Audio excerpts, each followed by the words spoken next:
Alhamdulillah wassalatu wassalamu ala rasulillah nabiyina Muhammadin wa alihi wa sahbihi wa man walah. Asyhadu an la ilaha illallah wahdahu la syarikalah wa asyhadu anna Muhammadan abduhu wa rasuluh.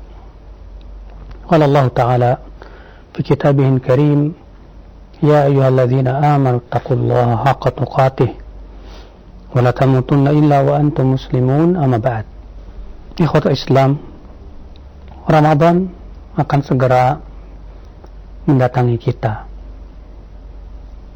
dan tentunya kita, setiap orang-orang yang beriman yang mengharapkan Allah dan kehidupan akhirat, bergembira dengan kedatangan bulan Ramadan. Dan dahulu Rasulullah SAW memberikan kabar gembira kepada para sahabat dengan kedatangan bulan Ramadan. Dalam sebuah hadis yang disahihkan oleh Syekh Albani rahimahullah, Rasulullah SAW bersabda, "Atakum Ramadan, datang kepada kalian bulan Ramadan, syahrul mubarak, sebuah bulan yang diberkahi.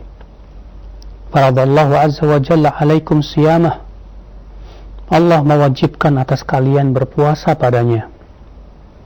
Tuftahu fihi abwabus sama, dibuka padanya pintu-pintu langit. Wa tughlaqu fihi abwabul jahim, dan dikunci padanya di bulan tersebut pintu-pintu neraka jahanam.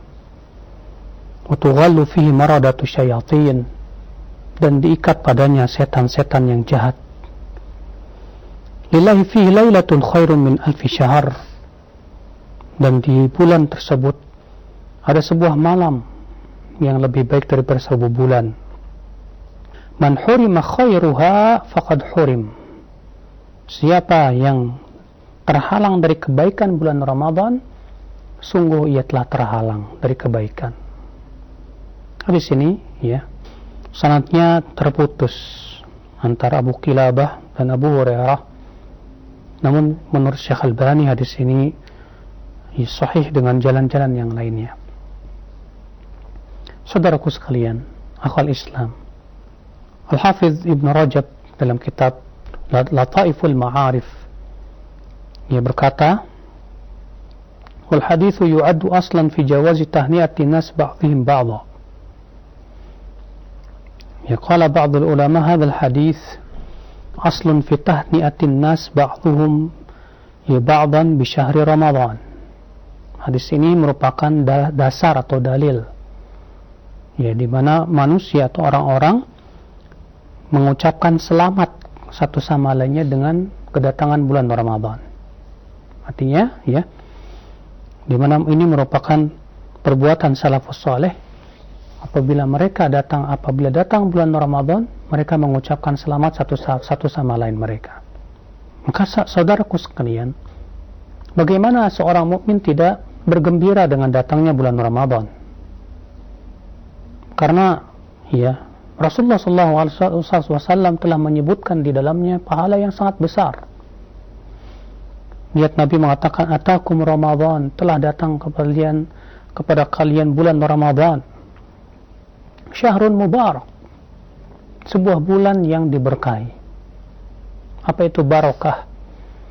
Kata para ulama, barakah artinya ziyadatul khair, tambahan dalam kebaikan. Lihatlah saudaraku sekalian, kebaikan-kebaikan yang ada di bulan Ramadan luar biasa.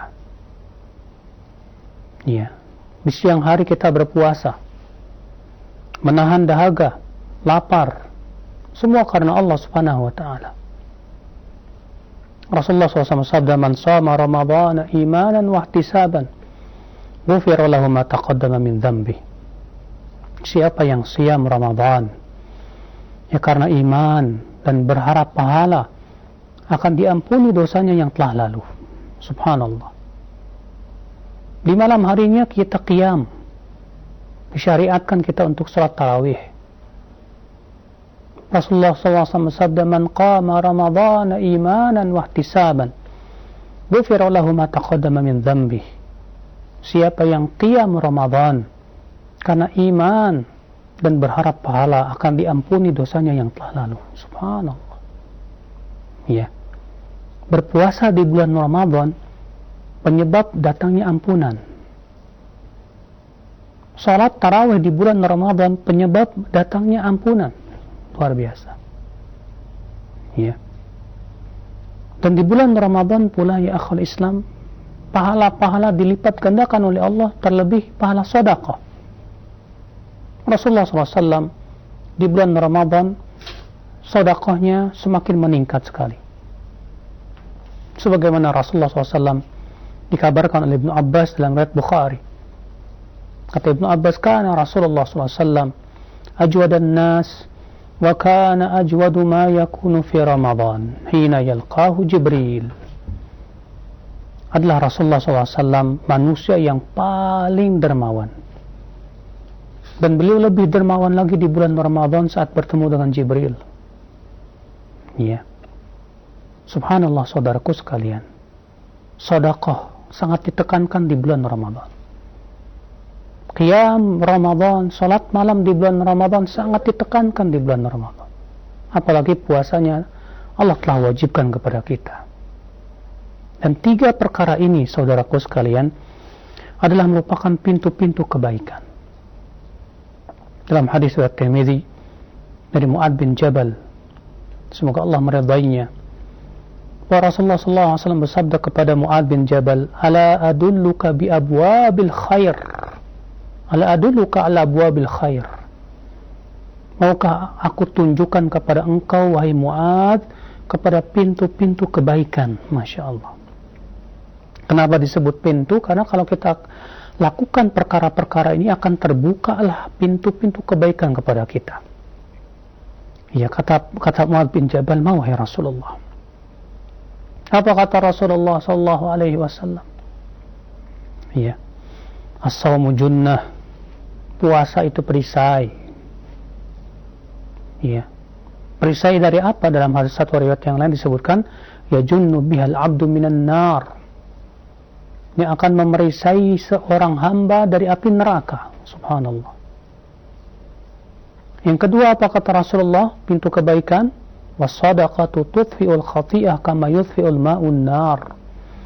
Sedekah itu bisa memadamkan dosa sebagaimana air bisa memadamkan api. Yang ketiga, kata Rasulullah SAW, apa pintu kebaikan itu? Wassalatu rajul fi jawfil lail. Dan salatnya seseorang di tengah malam.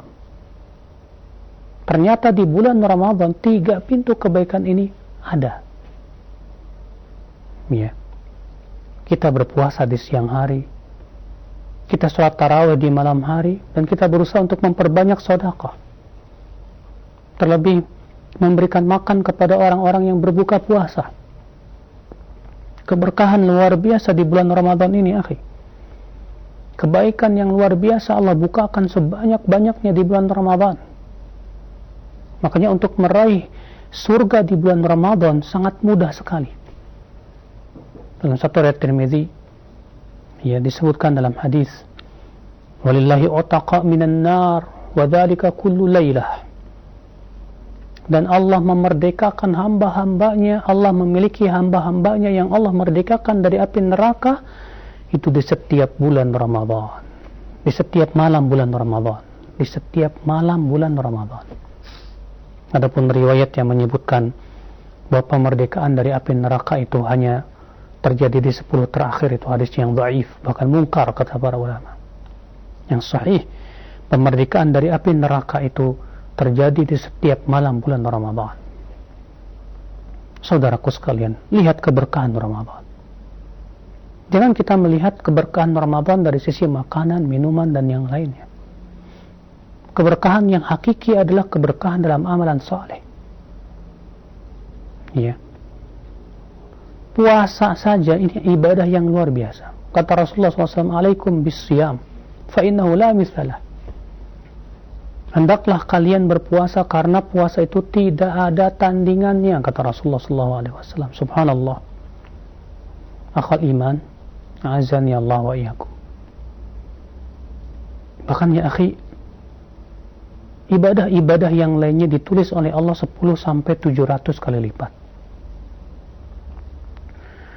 Lalu Allah Ta'ala berfirman dalam hadis riwayat Muslim apa? Illa siyam, kecuali puasa. Fa innahu li wa ana ajzi bih. Kecuali puasa, kecuali siyam, karena sesungguhnya ia untukku dan aku yang akan langsung memberikan balasan. Sehingga kata para ulama ini menunjukkan bahwa pahala puasa lebih dari 700 kali lipat. Masya Allah. Bayangkan saudaraku sekalian. Ya. Barokah di bulan Ramadan. Ya, keberkahan kebaikan itu.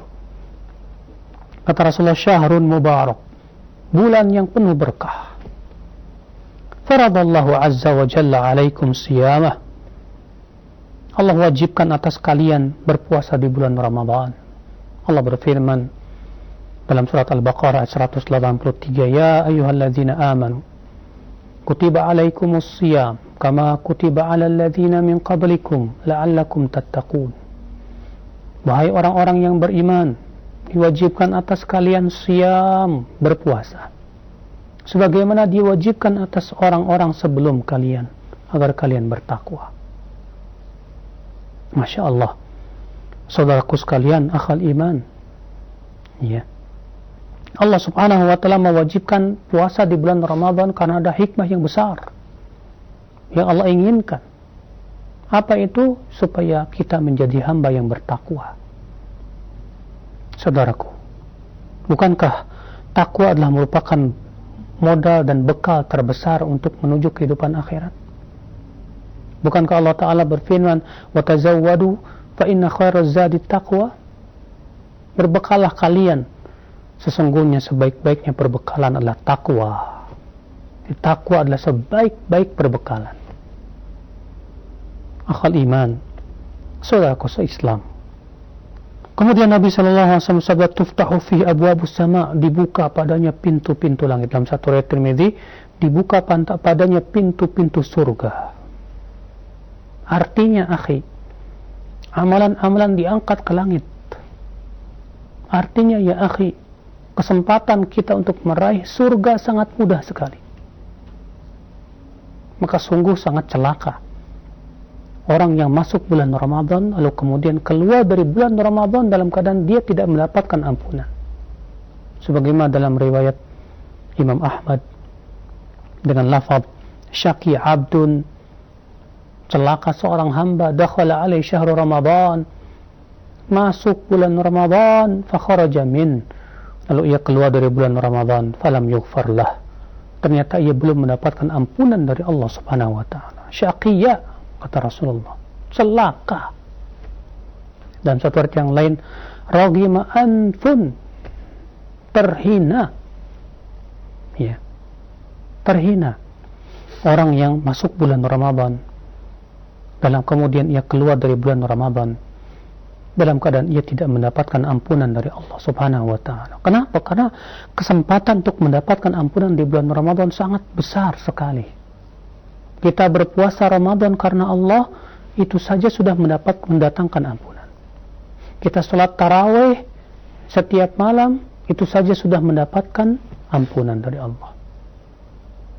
Terlebih kalau kita ikutkan dengan amalan-amalan soleh yang lainnya dengan cara membaca Al-Quran, kita sibukkan dengan banyak berzikir kepada Allah, kita banyak bersedekah.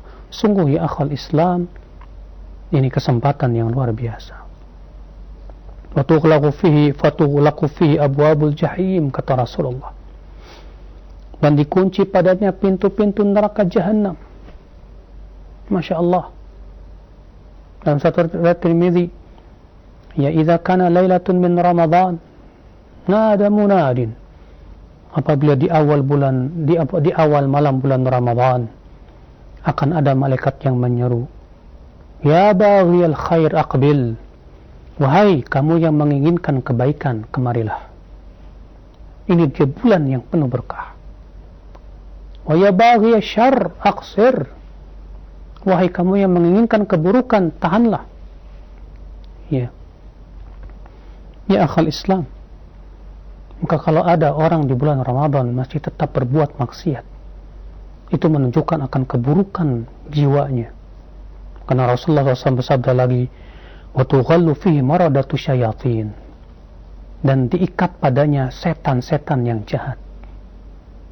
Ya, kata Syekh Mukbil, ini hadis menunjukkan bahwa yang diikat itu tidak semua jin. Ya.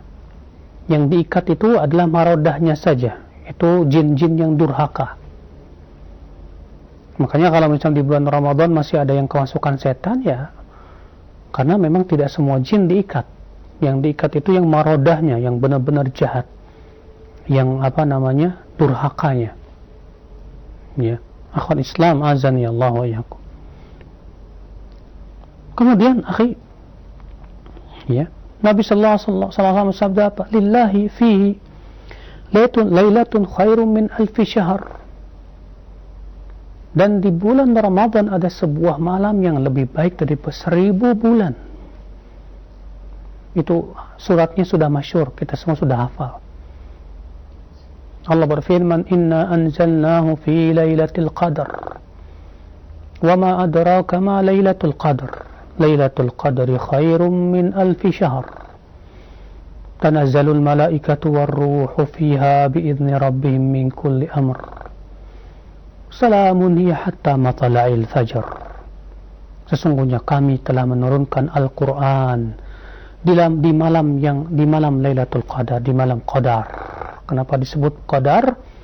Karena itu adalah merupakan malam ditentukan takdir untuk setahun, kata para ulama. Tahukah kalian apa itu Lailatul Qadar? Kata Allah, malam itu lebih baik daripada 1000 bulan. Sebagian ulama mengatakan maksudnya beribadah di malam itu lebih baik daripada beribadah di 1000 bulan. Subhanallah. Turun padanya para malaikat dan ruh. Dan keselamatan, kesejahteraan di malam itu sampai terbit fajar.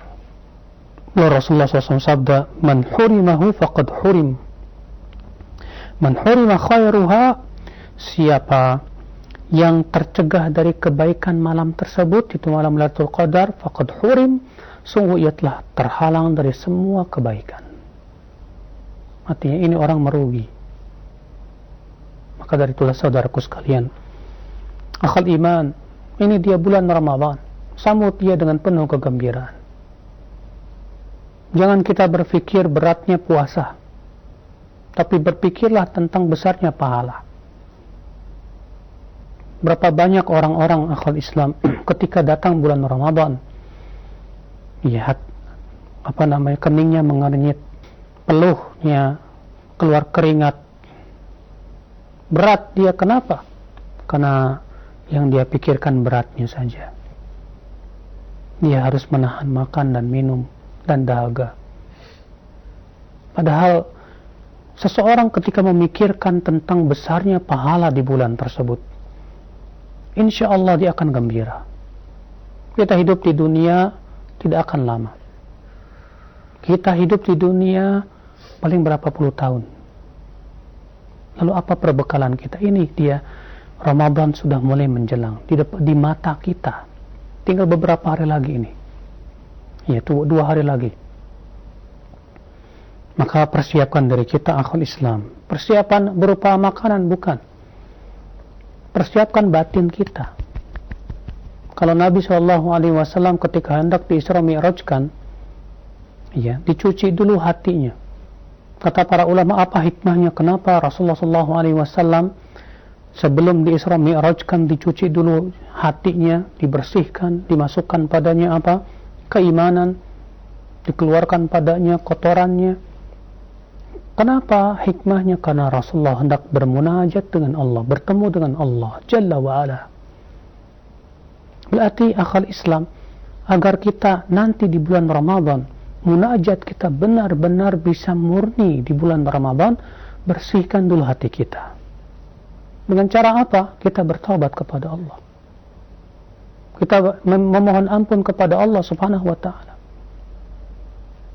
Ya, saudaraku sekalian, ikhwatul Islam azani Allah wa iyyakum.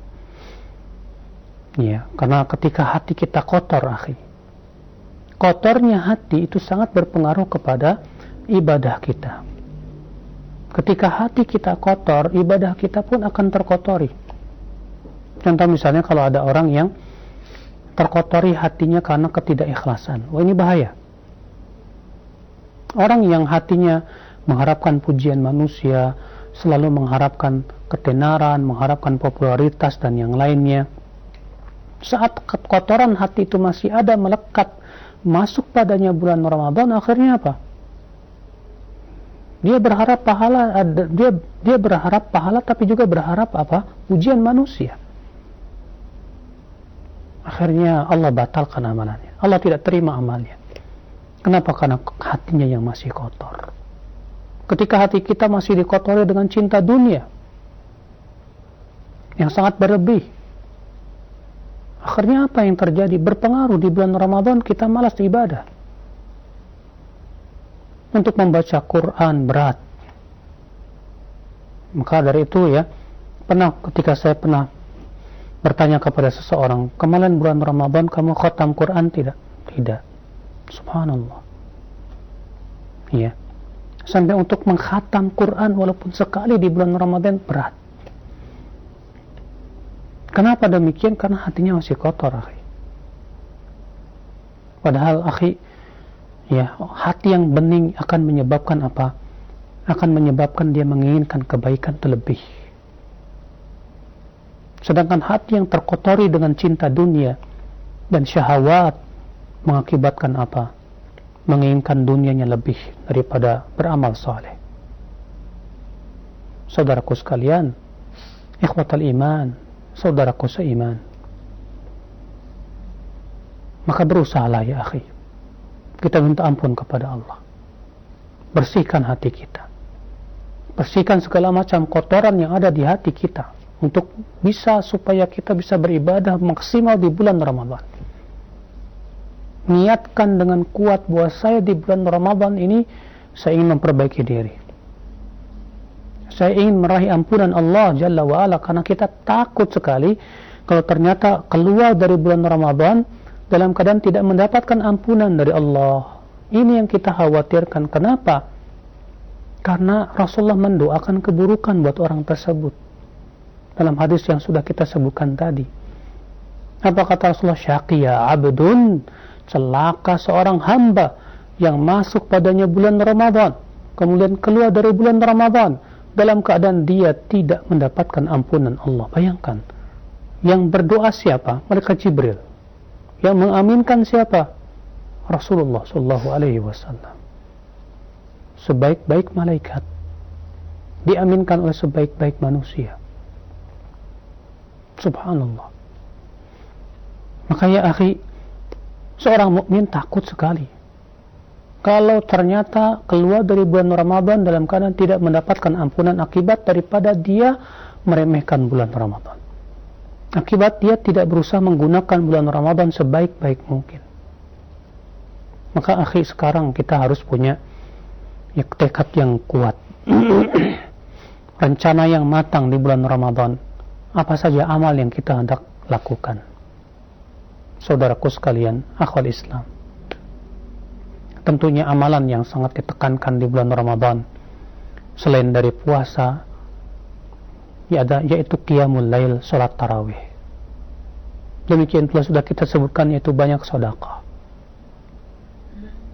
Dan sangat ditekankan pula di bulan Ramadan, saudaraku sekalian, yaitu kita memperbanyak membaca Al-Quranul Karim.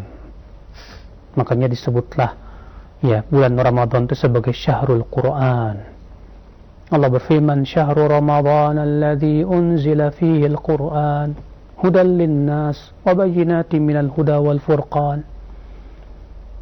Bulan Ramadan yang diturunkan padanya Al-Quran sebagai hidayah untuk manusia dan sebagai penjelasan berupa hidayah dan pembeda. Masya Allah. Kenapa Allah mengingatkan bulan Ramadan itu diturunkan padanya Al-Quran? Sebagai isyarat bahwa kita sangat dianjurkan banyak membaca Al-Quran di bulan itu.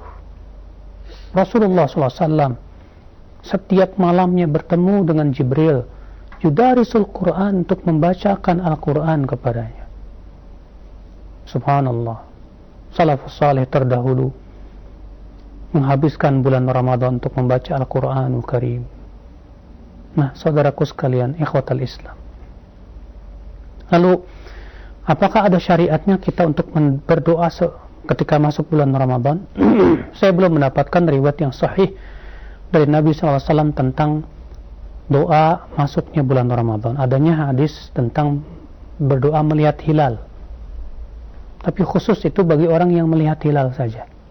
Allahumma ahillahu alaina bil amni wal iman wassalamati wal islam. Ya. Adapun hadis Allahumma sallimni Ramadan wa sallim Ramadan lana. Ya. Wa sallim Ramadan li. Ini hadis di dalam sanadnya ada perawi yang bernama Abu Ja'far Ar-Razi.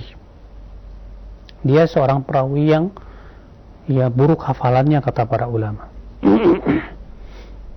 Pendapat jumhur para ahli hadis menyebutkan bahwa dia seorang perawi yang saduk tapi sayyul hifadz, buruk hafalannya. Namun Muhammad bin Nasr Al-Marwazi dalam kitab Qiyam Ramadan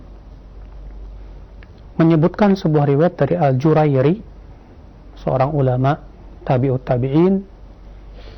Ia berkata, kanu dahulu mereka apabila datang bulan Ramadan mengucapkan itu, Allahumma sallimna Ramadan wa sallim Ramadan lana, sampai akhirnya,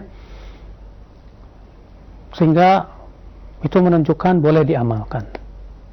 Ya, namun tidak boleh diyakini itu sunnah Nabi, karena untuk meyakini itu sunnah Nabi butuh kepada dalil yang sahih, sementara hadisnya tidak sahih, hadisnya dhaif. Akhul Islam azani Allah wa yakum. Nah, saudaraku sekalian, akhul Islam azani Allah wa yakum, mari kita berbenah diri. 2 hari lagi kita masuk bulan Ramadan. Kita bersiap-siap akhul Islam, mempersiapkan hati kita, keimanan kita, mempersiapkan yaitu segala-galanya untuk bulan Ramadan ini. Allahu a'lam, semoga yang saya sampaikan bermanfaat.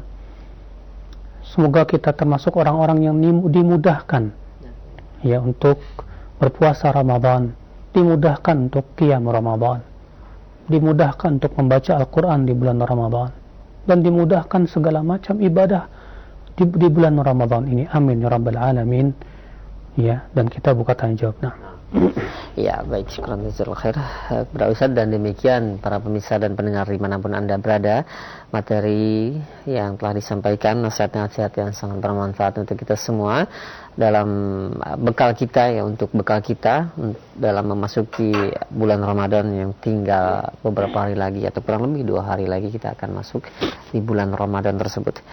Baik, untuk selanjutnya kami buka sesi interaktif, sesi soal jawab bagi Anda yang ingin bertanya perihal pembahasan kita. Silahkan Anda bisa mengirimkannya di layanan pesan singkat di 0819896543, dan setelah itu kami akan angkat di layanan telepon di 0218236543. Baik, yang pertama ada pertanyaan Ustadz. Iya, dari penanya, tidak sebutkan nama dan tempatnya. Assalamualaikum warahmatullahi wabarakatuh. Ya Ustadz, benarkah pernyataan seorang ulama ahli hadis tidak ada dalil yang sahih dikhususkan ketika berbuka puasa? Iya. Tidak ada satupun hadis yang sahih tentang doa berbuka puasa. Ada sebuah hadis yang diperselisihkan oleh para ulama, apakah itu hasan atau tidak. Itu dhahaba dhama wa batallatil uruqu wa thabatal ajru insyaallah. Syekh Albani memandang hadis ini hasan, sementara Syekh Muqbil dan banyak ulama memandang hadis ini dhaif. Dan saya condong kepada pendapat ini, bahwa hadis dhahaba dhama adalah dhaif, karena di dalamnya ada perawi yang majhul. Ya. Dan ada satu hadis bahwasanya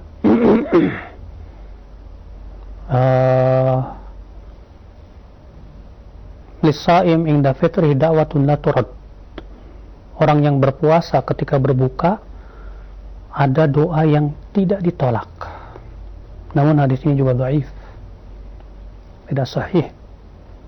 Yang jelas saya belum mendapatkan juga riwayat yang sahih tentang doa ketika berbuka puasa.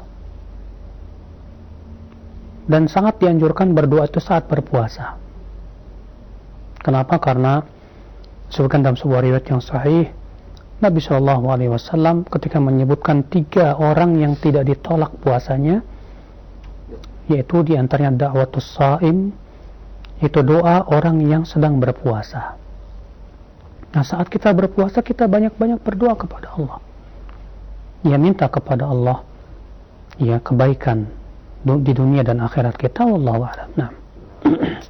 Ya, syukur jazakallahu khair atas jawaban dan nasihat Ustaz. Demikian untuk para pemirsa dan pendengar, mudah-mudahan bisa diambil hikmahnya. Dan selanjutnya ya ada pertanyaan kembali Ustaz dari layanan pesan singkat. Ya Ustaz, di masa kondisi wabah ini kita dihimbau untuk sholat di rumah, dan khusus juga ketika masuk di bulan Ramadan.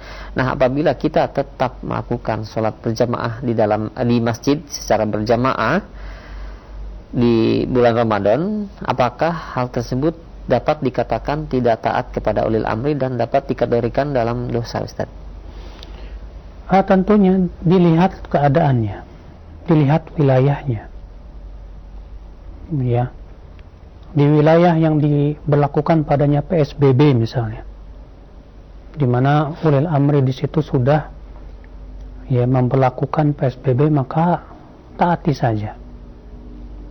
Tapi untuk di wilayah yang masih bukan zona merah, masih sangat bahkan belum ada padanya orang yang terkena corona, dan orang-orang yang sholat tarawih juga sehat-sehat semua dan orang sekitar saja, ya, maka tidak apa-apa kalau memang ternyata ulil amri di tempat tersebut tidak mempermasalahkan. Ya, wallahu a'lam. Nah, atas jawaban Ustaz demikian. Dan selanjutnya ya ada pertanyaan kembali yang ketiga di layanan pesan singkat. Assalamualaikum warahmatullahi wabarakatuh. Ya Ustaz, saya seorang ibu yang berumur 88 tahun. Karena fisiknya lemah, maka puasa saya sering diselingi 3 hari puasa dan 1 hari tidak. Apakah boleh dengan membayar fidyah saja atau wajib diqada, Ustaz? Apabila dia masih kuat untuk berpuasa, maka dia tetap wajib untuk mengqadanya. Tapi kalau ternyata dia karena sudah renta, sudah tidak kuat lagi untuk berpuasa, maka pada waktu itu cukup dia membayarkan fidyah saja, sebagaimana itu fatwa Ibnu Abbas ya dan para sahabat. Wallahu a'lam. Nah. Ya, syukran jazakallahu khair atas jawaban Ustaz. Demikian, dan selanjutnya kami beralih di layanan telepon. Silahkan untuk Anda yang ingin bertanya langsung di 0218236543. Halo. Assalamualaikum warahmatullahi wabarakatuh. Waalaikumsalam warahmatullahi wabarakatuh. Ya, dengan Pak Untung ya? Iya. Ya, silahkan Pak Untung. Barakallahu. Ustaz mau nanya gini, kan ini kita setiap hari kan baca Quran nih. Nah, terus masuk Ramadan kita tadarusnya ngulang atau kita lanjut bacaan kita di pertengahan surat itu, di tengah-tengah kita juz yang kita dapat itu, Ustaz. Baik, itu saja ya. Jazakallahu Ustaz. Assalamualaikum. Waalaikumsalam warahmatullahi wabarakatuh. Yang saya punya nggak berfungsi nih. Ya, tadi Pak Untung yang bertanya, Ustaz, ketika kita masuk di bulan Ramadan, apakah untuk tilawahnya gitu mulai dari awal walaupun kita sebenarnya sedang mengaji Al-Quran di tengah-tengah Al-Quran, ataukah lebih baik dimulai dari juz yang pertama? Kalau kita memang sudah terbiasa mengkhatam Quran dan kemudian kita masuk Ramadan dalam keadaan misalnya sudah sampai pertengahan, apakah kita mulai lagi? Ya kita lanjut aja, ya lanjut sampai khatam, kemudian kita berusaha mengkhatam ya bisa lebih daripada melebihi kebiasaan. Kalau misalnya Bapak di bulan Ramadan kebiasaannya sebulan sekali khatam, usahakan di bulan Ramadan bisa 2 kali 3 kali bahkan ya.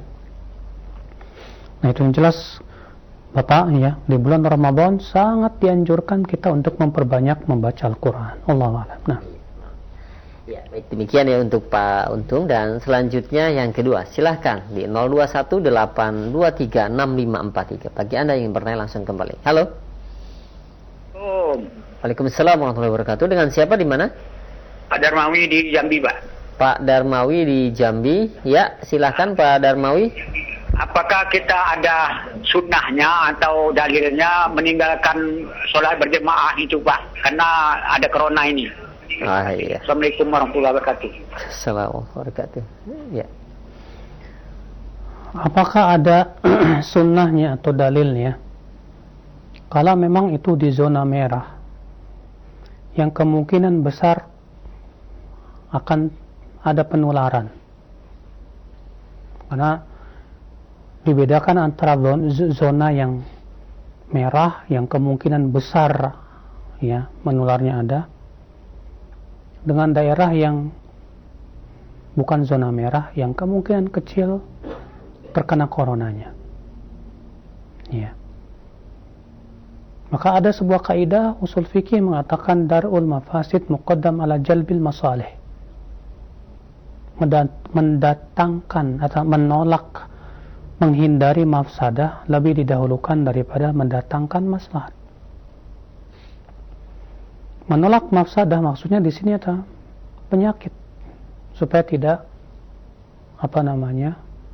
semakin banyak orang yang terkena. Maslahat di sini apa? Itu salat tarawih berjamaah atau salat berjamaah. Apabila bertemu maslahat dan mafsadah, di mana mafsadahnya kemungkinan besar terjadi, bukan hanya sebatas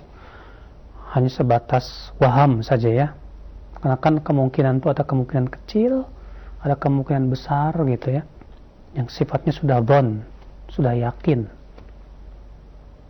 Maka yang seperti ini ya, pada waktu itu menghindari mafsadah lebih dahulukan daripada mendatangkan maslahat. Nah ini ya kaidah yang disebutkan oleh para ulama, ya terlebih juga para asatidzah kita, dan juga mengambil dari para ulama di Saudi sana ketika melakukan lockdown itu ya. Itu kaidahnya demikian, Pak. Ya Allah a'lam. Nah. Iya, baik. Demikian ya untuk yang bertanya di layanan telepon. Dan selanjutnya yang ketiga masih kami berikan kesempatan untuk Anda yang bertanya di layanan telepon kembali di 0218236543. Silahkan. Halo. Assalamualaikum. Waalaikumsalam warahmatullahi wabarakatuh. Dengan Ibu siapa di mana? Dengan Ibu Tini di Jakarta. Silahkan langsung ke pertanyaan. Ya, Assalamualaikum Pak Ustadz. Waalaikumsalam. Ustadz, saya ini kan tunanetra ya. Alhamdulillah saya habis baca Quran di HP Pak Ustadz. Ada grupnya gitu. Yang saya mau tanyakan, baca Quran itu lebih baik sendiri atau besok kan rencananya awal Ramadan mau mengadakan tadarusan bersama teman-teman, juga ada yang mendampingi gitu Pak Ustadz, gurunya gitu. Jadi nanti salah benarnya diperbaiki sama gurunya. Yang karena saya belum lancar banget, lebih baik sendiri atau beramai-ramai gitu Pak Ustadz tadarusannya. Iya, baik. Jazakallahu khairan Pak Ustadz. Assalamualaikum. Assalamualaikum warahmatullahi wabarakatuh. Pertama Ibu, kalau kita melihat perbuatan salafus saleh terdahulu, mereka mengkhatam Quran itu masing-masing di rumah-rumah mereka sendiri-sendiri. Yang kedua, kalau memang keadaannya Ibu tujuannya karena ingin meluruskan bacaan, karena memang bacaan Quran Ibu masih kurang bagus, ya. Kemudian akhirnya Ibu tadarusan bersama seorang ustadzah yang memang dia paham tajwid, ya. Dimana tujuan ibu juga dalam rangka itu ta'lim, belajar tajwidnya, sehingga bacaan ibu bisa diluruskan. Boleh seperti itu, tidak apa-apa, ya. Dan tentang masalah membaca Al-Quran dengan cara idarah, idarah itu berkeliling ya, di mana ada beberapa orang berkumpul, misalnya 10 orang, satu orang satu lembar, satu orang satu lembar, satu orang. Ini ikhtilaf para ulama hukumnya. Kalau Imam Malik menganggap itu bid'ah, sementara sebagian ulama mengatakan boleh. Yang lebih baik, yang lebih ahsan kita tinggalkan, karena memang kalau kita melihat dari perbuatan Rasulullah SAW, kita belum menemukan, demikian pula para sahabat, ya mereka melakukan seperti itu. Jadi kalau kita tinggalkan, ya itu lebih bagus ya. Kita baca Quran sendiri saja, kita tadabburi. Tapi kalau memang dalam rangka untuk ta'lim, para ulama semuanya mengatakan boleh ya. Wallahu a'lam. Nah. Ya, syukran jazakallahu khairan atas jawaban Ustaz. Demikian untuk 3 pertanyaan terakhir dari Ibu Tini di Jakarta, dan selanjutnya kami beralih kembali di layanan pesan singkat Ustaz. Ada pertanyaan ya Ustaz, orang tua saya sudah sepuh di sekitar usia 80 tahunan. Apakah boleh Ramadan tahun ini tidak puasa karena dikhawatirkan turun kondisinya di masa pandemi ini Ustaz? Kewajiban dia adalah untuk bertanya kepada ahli kesehatan. Apakah puasa itu membuat akan turun imunnya apa enggak? Ya. Jangan sampai hanya sebatas kekhawatiran tanpa bertanya kepada ahlinya dulu. Allah Ta'ala berfirman, "Fas'alu ahla dzikri." Tanya ahlinya tentang masalah kesehatan, dan itu tentu tanya bukan kepada seorang ustadz. Ustadz tidak paham tentang masalah kesehatan, tapi tanyalah kepada ahlinya, apakah memang itu kira-kira kemungkinan besar akan bisa melemahkan badannya atau tidak. Kalau ternyata para ahli kesehatan mengatakan ya ini bahaya untuk kesehatannya, ya sudah, wallahu a'lam. Nah. Baik, ya syukran jazakallahu khairan atas jawaban Ustaz. Demikian, dan selanjutnya ada pertanyaan kembali. Ya Ustadz, saya seorang penjual kue. Jika datang bulan Ramadan, banyak orang yang memesan kue untuk melakukan acara-acara yang tidak ada syariatnya Ustadz. Apakah saya boleh membuatkan kue untuk pesanan seperti acara-acara tersebut Ustadz? Allahu a'lam. Ya. Baik, untuk selanjutnya kami angkat kembali di layanan pesan singkat. Ya Ustadz, adakah dalil yang sahih mengenai bermaaf-maafan sebelum memasuki bulan Ramadan? Hadis tentang bermaaf-maafan sifatnya mutlak, tidak diikat dengan waktu tertentu. Rasulullah SAW bersabda, "Man kanat indahu madhamah ala akhih." Siapa yang pernah berbuat zalim kepada saudaranya, falyatahallal minhul yaum, hendaklah ia minta maaf sekarang juga. Lihat Nabi SAW, dia tidak menyebutkan hendaklah ia minta maaf ketika datang bulan Ramadan. Nabi mengatakan hendaklah segera ia minta maaf sekarang juga. Berarti itu menunjukkan bahwa minta maaf itu ya akibat daripada kezaliman kita atau kesalahan kita kepada orang lain. Maka saya belum mendapatkan satupun riwayat yang sahih Nabi SAW mengikat minta maaf dengan bulan tertentu atau dalam keadaan waktu tertentu, tidak. Nabi hanya mengatakan, siapa yang berbuat zalim kepada saudaranya, hendaklah ia minta maaf sekarang juga. Artinya segera mungkin. Jangan tunggu-tunggu nanti aja deh mau Ramadan, karena kita tidak tahu ajal kita bagaimana. Segera kita minta maaf. Ya. Yang kedua, saya juga belum mendapatkan satupun riwayat dari salafus saleh, baik dari sahabat, dari tabi'in, tabi'ut tabi'in, bahwa mereka sebelum Ramadan maaf-maafan. Adapun yang tersebar di kalangan masyarakat kaum muslimin di negeri kita, yaitu semoga diabaikan puasa orang yang belum minta maaf kepada tetangganya, kepada mertuanya, itu semua dibuat-buat. Bukan sama sekali bukan hadis Nabi sallallahu alaihi wasallam. Wallahu a'lam. Nah, baik. Ya, demikian ya jawaban Ustaz. Syukur jazakallahu khair, dan demikian untuk para pemirsa dan pendengar. Selanjutnya masih di layanan pesan singkat, ada 3 pertanyaan senada, ya mungkin lebih Ini ada pertanyaan mengenai ibu yang sedang hamil atau yang sedang menyusui, Ustaz. Apakah jika tidak puasa wajib diqada atau hanya membayar fidyah saja? Masalah ini ikhtilaf masyhur. Wanita hamil dan menyusui, apakah dia wajib qada ataukah dia wajib fidyah atau dua-duanya? Saya lebih condong kepada pendapat yang mengatakan cukup bayar fidyah. Kenapa demikian? Karena Allah Subhanahu wa taala dalam Al-Qur'an hanya mewajibkan qada untuk siapa? Faman kana minkum maridan. Siapa di antara kalian yang sakit? Wanita hamil dan menyusui bukanlah orang sakit, dia orang sehat. Ya. Aw ala safarin, atau safar, juga bukan safar. Nabi SAW menyebutkan ya wajib mengqada yaitu siapa? Wanita haid. Sementara wanita hamil dan menyusui bukan haid. Ya. Beda dengan nifas. Adapun nifas para ulama menyamakan dengan haid. Karena ini tidak masuk pada apapun juga, maka dalam riwayat Ibnu Abbas disebutkan tentang orang yang membayar fidyah, diantaranya wanita hamil dan menyusui, dan itu pendapat Ibnu Umar juga. Ya. Dan ini pendapat yang saya condong kepadanya. Wallahu a'lam. Iya, baik. Ya, demikian untuk para penanya yang kami angkat dari beberapa pertanyaan yang sama. Baik, untuk selanjutnya kami beralih kembali di layanan telepon. Yang ingin bertanya langsung silahkan di 0218236543. Halo. Assalamualaikum, Ustaz. Waalaikumsalam warahmatullahi wabarakatuh. Dengan siapa di mana? Dengan Abu Alif di Bau-Bau. Abu Alif di Bau-Bau. Silahkan Abu Alif. Barakallahu fiik, Ustaz. Fiik barakallah, silahkan.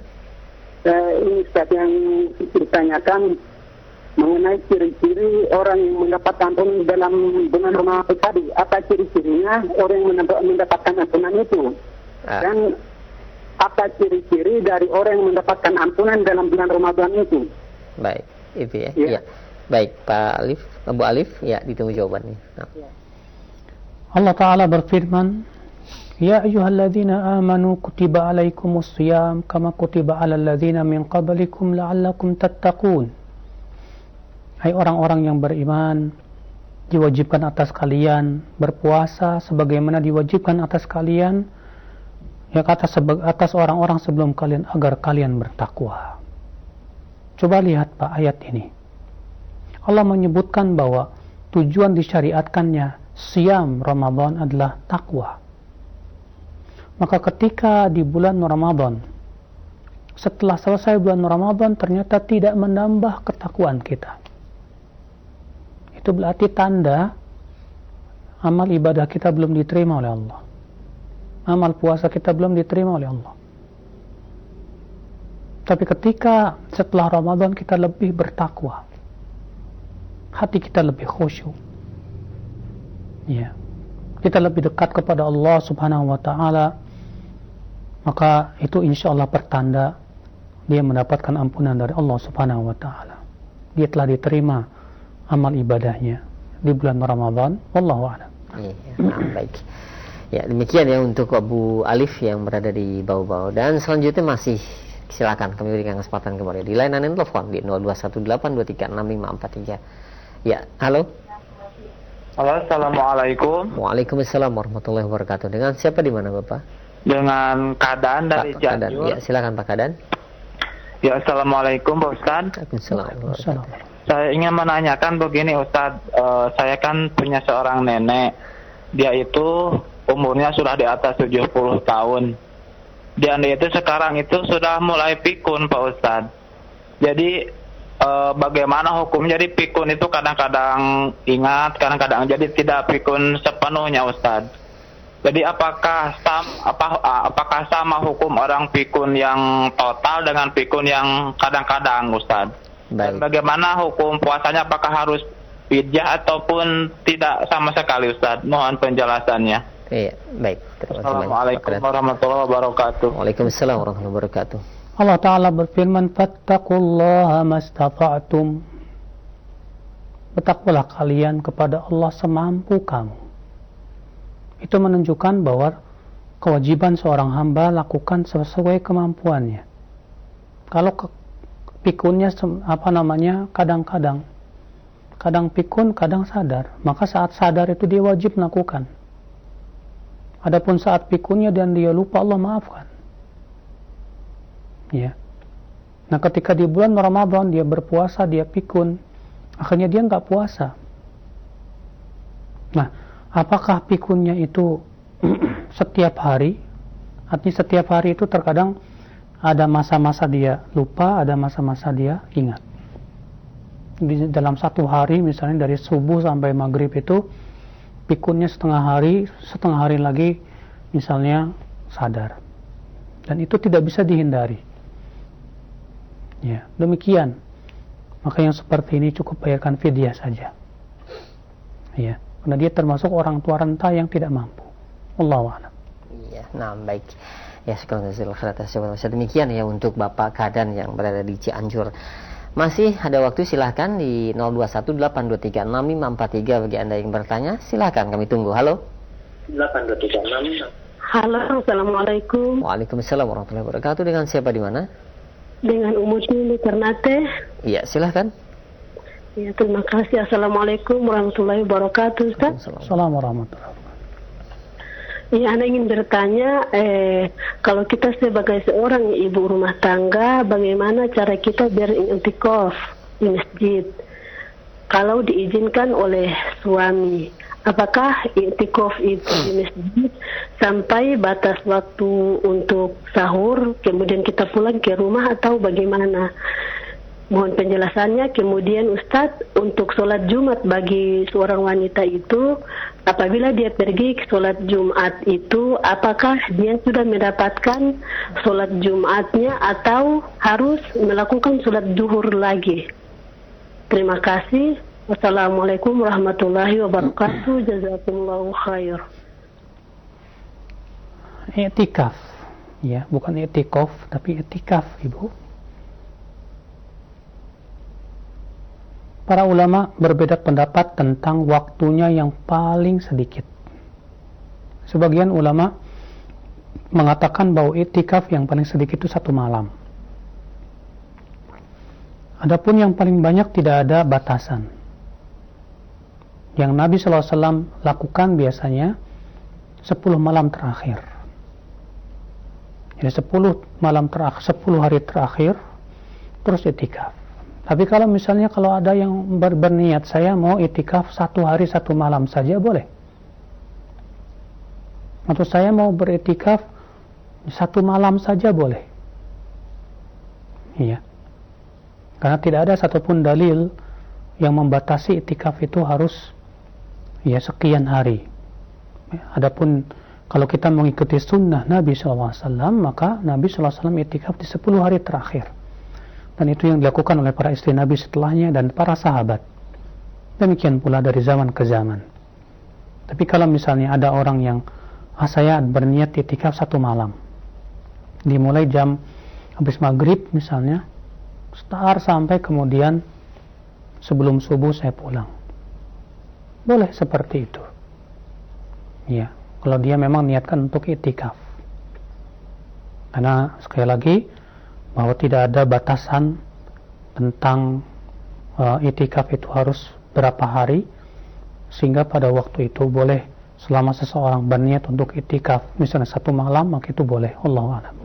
Baik, sekarang atas sebenarnya Ustaz ya, demikian. Dan selanjutnya kami beralih kembali di layanan pesan singkat. Ya, ada pertanyaan dari penanya di Rumbai, Pekanbaru. Ya Ustaz, manakah yang paling utama ketika masuk bulan Ramadan, kita membaca Al-Quran sekaligus membaca artinya dan mentadaburinya, tafsir dari ayat atau Al-Quran tersebut, ataukah kita banyak membaca Al-Quran dengan mengkhatamkan beberapa kali? Kalau kita melihat perbuatan salafus saleh, ya mereka berusaha mengkhatam sebanyak mungkin. Imam Qatadah bin Di'amah As-Sadusi mengkhatam Quran setiap hari di bulan Ramadan. Imam Syafi'i bahkan mengatakan, ya, dalam 1 bulan Ramadan beliau mengkhatam 60 kali. Ya. Dan banyak lagi riwayat-riwayat yang menunjukkan bahwa para salafus saleh yang menjadikan khatam Quran semakin banyak di bulan Ramadan. Namun tentunya, pertama, mereka para salafus saleh orang-orang yang telah faham Al-Quran. Adapun kita yang banyak lalainya dan banyak sekali ayat-ayat yang belum kita pahami, tentu mentadaburi Al-Quran dan memahaminya itu lebih bagus. Al-Imam Ibnu Qayyim yang mengatakan bahwa membaca Al-Quran sambil mentadaburinya jauh lebih baik. Kenapa? Karena tujuan Al-Quran diturunkan untuk apa? Untuk ditadaburi. Allah Ta'ala berfirman, "Afala yatadabbaruna al-Quran?"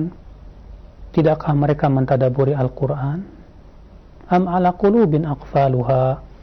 Ataukah hati mereka ada padanya gembok-gemboknya?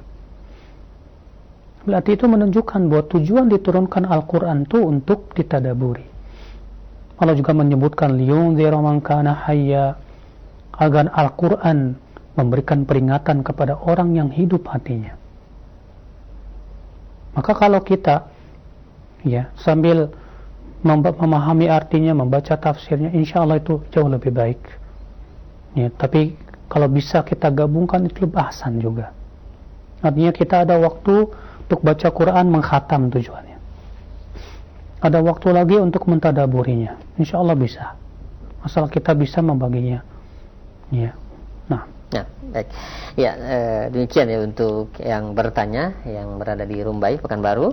Dan selanjutnya ke pertanyaan kembali di layanan pesan singkat kami ajukan, Ustaz. Ustaz, di masa wabah ini dan himbauan pemerintah untuk sholat di rumah, saya sebagai kepala keluarga berencana ingin melaksanakan sholat tarawih berjamaah di rumah dengan keluarga, istri dan anak-anak. Namun hafalan saya sangat terbatas dan ada anak saya yang hafalannya cukup banyak tapi dia tajwidnya belum benar. Nah, bolehkah anak saya tersebut saya angkat untuk menjadi imam, Ustaz? Atau bagaimana? Ataukah saya harus maju? Kalau tajwidnya kurang benar jangan. Karena syarat seseorang yang banyak hafalannya adalah tajwidnya sudah bagus dan benar. Karena kalau tajwidnya masih rusak itu bisa mempengaruhi maknanya bisa berubah, ini bahaya. Bahkan bisa menyebabkan sholatnya itu sebagian ulama menganggap batal sholatnya. Sebagian mengatakan tetap sah. Namun ini sangat tidak bagus. Ada sebuah riwayat yang dikeluarkan oleh Ibnu Abi Syaibah dalam musannafnya bahwa Aisyah radhiyallahu anha selama bulan Ramadan diimami oleh budaknya, oleh hamba sahayanya laki-laki, dan si hamba sahaya ini mengimaminya sambil melihat membaca di mushaf. Maka kalau misalnya bapak tidak hafal Quran, bapak menjadi imam, maka enggak masalah. Seperti yang disebutkan dalam satu riwayat Aisyah radhiyallahu anha itu diimami oleh hamba sahayanya sambil membaca di mushaf. Wallahu a'lam. Sambil dipegang gitu, Ustaz. Kalau bisa ada alat disimpan misalnya di sesuatu gitu ya. Sehingga tidak banyak bergeraknya. Nah. Iya, baik. Baik, sekarang atas jawaban Ustaz. Demikian ya untuk yang bertanya, dan selanjutnya ada pertanyaan dari penanya di Kerinci Jambi, ya Ustaz, apakah kaitan antara sholat dan puasa? Seandainya seseorang puasa dan sholatnya itu kadang tidak, kadang sholat, artinya bolong-bolong, apakah ada pengaruhnya terhadap puasa yang ia kerjakan, Ustaz? Sangat berpengaruh. Karena sholat 5 waktu adalah merupakan rukun Islam terbesar setelah syahadat la ilaha illallah. Bahkan para ulama memperselisihkan kemusliman orang yang meninggalkan sholat. Jumhur mengatakan orang yang meninggalkan sholat karena malas masih muslim. Sementara Imam Ahmad dan kebanyakan sahabat mengatakan orang yang meninggalkan sholat karena malas bukan lagi muslim. Bayangkan keislamannya saja diikhtilafkan. Maka kalau ada orang puasa Ramadan tapi sholat 5 waktunya bolong-bolong, subhanallah, lalu apa manfaatnya ya puasa Ramadan di sisi Allah? Seharusnya kan puasa itu menimbulkan ketakwaan. Sudah kita sebutkan ayatnya bahwa tujuan puasa adalah menimbulkan ketakwaan, tapi ini ternyata puasanya tidak berpengaruh. Dia puasa tapi tetap puasa, sholat 5 waktunya masih bolong-bolong. Wallahu musta'an, ini khawatir ya puasa Ramadannya tidak diterima oleh Allah Subhanahu wa taala. Baik, sebagai penutup, mudah-mudahan kita berharap kepada Allah, kita dengan datangnya bulan Ramadan mendapatkan ampunan dari Allah Subhanahu wa taala. Kita keluar dari bulan Ramadan dalam keadaan lebih baik. Kita menjadi hamba yang bertakwa kepada Allah Subhanahu wa taala. Wabillahi taufik, subhanakallah bihamdik, asyhadu an la ilaha illa anta, astaghfiruka wa atubu ilaik. Assalamualaikum warahmatullahi wabarakatuh.